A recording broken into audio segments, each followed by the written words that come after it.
খারাপ সময়টা হয়তো অতীত হয়ে যায়, কিন্তু মানুষের খারাপ ব্যবহারটা কখনো অতীত হয়ে যায় না।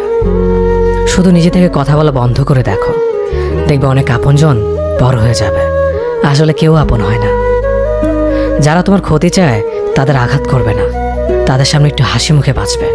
দেখবে তুমি আঘাত করলে যা কষ্ট পেত, ওরা তার থেকেও বেশি কষ্ট পাবে। যত মিশবে ততই মানুষ চিনবে, অভিনয় যে কত প্রকার হয় তা বুঝতে পারবে। সবাইকে তোমার সত্যতা জানানোর দরকার নেই, যে যা ভাবে তা নিয়ে সমালোচনা করতে দাও। বেঈমান মানুষগুলো কখনো অপরিচিত মানুষ হয় না, খুব কাছের মানুষগুলোই বেঈমান হয়। মানুষ চেনা শুরু করলে এমনিতেই বন্ধুর সংখ্যা কমে যাবে, এটাই বাস্তব।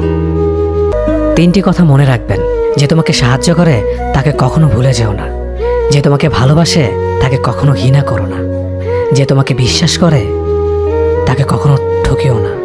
ধোঁকা একজনেই দেয়, কিন্তু বিশ্বাস সবার উপর থেকে উঠে যায়।